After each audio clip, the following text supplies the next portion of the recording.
देखिए, हमारी सबसे बड़ी डिमांड तो ये है कि सरकार एक वाइट पेपर लेकर के आए कि अभी तक जो तुमने ये 80 साल तक आरक्षण दिया है, जिन जिन को दिया है, और उनकी संख्या बढ़ती ही जा रही है, मतलब लोग बैकवर्ड होते ही जा रहे हैं, तो इस पर एक वाइट पेपर लाओ कि भाई इससे लाभ किसको मिला है। ओबीसी में 3-4 जातियां हैं जो 70-80% आरक्षण ले रही है, एससी में भी सेम है, हजार जातियां इन दोनों समूह में ऐसी हैं जिनको कभी आरक्षण का कोई लाभ नहीं मिला है आज तक। मतलब उनके बच्चे घोंघा चुन करके खा रहे हैं, चूहा पकड़ के खा रहे हैं। मैं बिहार से आता हूँ, मुसहर समाज के बारे में अगर कोई जानता हो, नहीं जानते हैं, सर्च कीजिए कि उनकी कितनी विकट स्थिति है। उनके बच्चों को आरक्षण नहीं मिल रहा है। क्यों? क्योंकि उन जाति समूहों के नेता भी नहीं। नेता भी आप देखोगे तो जाटव का ही है, नेता आप देखोगे यादव का ही है, जाट का ही, गुर्जर का ही। जो इन जाति समूहों में सबसे घटिया स्थिति में है, उन लोगों के नेता तक ने, नेता नहीं है इसलिए प्रेशर नहीं बनता है, और वो कभी भी एक्चुअल लाभार्थी तक नहीं पहुंचता है जहां पहुंचना चाहिए।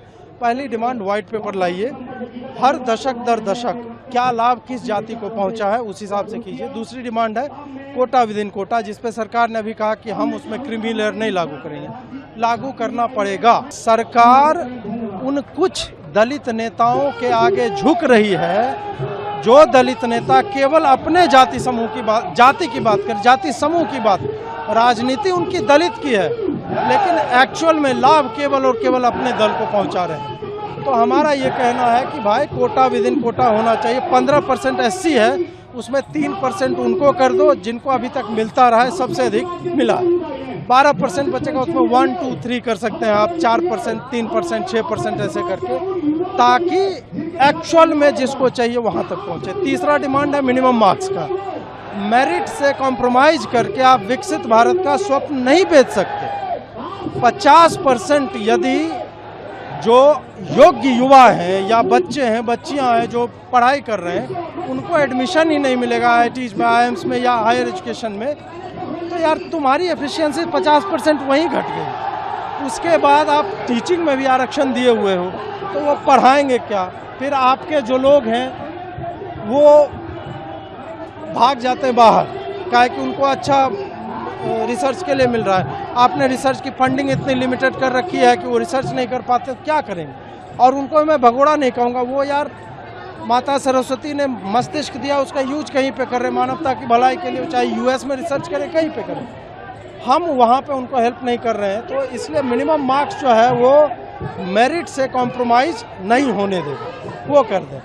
फिर एक रास्ता है EWS को SC के एट पार ट्रीट किया जाए। जिस वर्ग की परिभाषा में इकोनॉमिकली वीकर लिखा हुआ है, उसको ना तुम फॉर्म खरीदने में सहूलियत दे रहे हो, ना तुम उसका हॉस्टल फीस माफ कर रहे हो, ना कोर्स फी उसका माफ हो रहा है, तो भाई तुम उसको रिकॉग्नाइज करके क्या मतलब, क्या लॉजिक है इसका?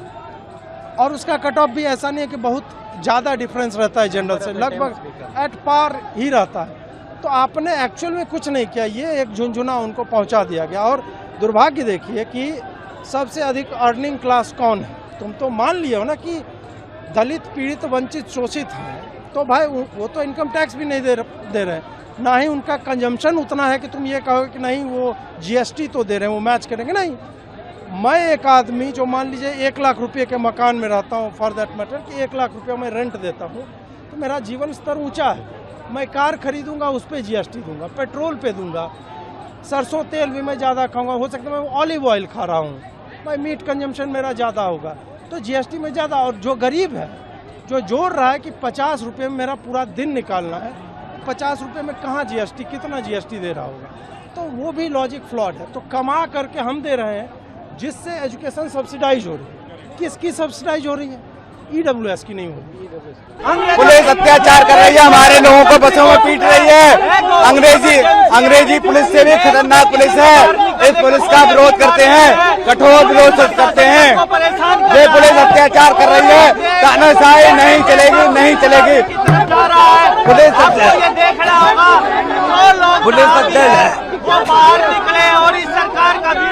पुलिस अत्याचार कर रही है। बस दीपक गौ सेवक राष्ट्रवादी जनपद बुलंदशहर उत्तर प्रदेश, पुलिस इतना अत्याचार कर रही है, बसों में लोगों को पीट रही है। ये अंग्रेजों की पुलिस है, इनको भारत छोड़ना पड़ेगा। देश में लोकतंत्र खत्म हो चुका है, देश में लोकतंत्र खत्म हो चुका है। देश आपके बच्चों में तब तक हम जब तक आरक्षण को खत्म नहीं किया जाता, बदलाव नहीं किया जाता, तब तक हम रुकने वाले नहीं। ऋषभ सिंह क्रांतिकारी आजमगढ़ के धरती से मोदी सरकार आए आए।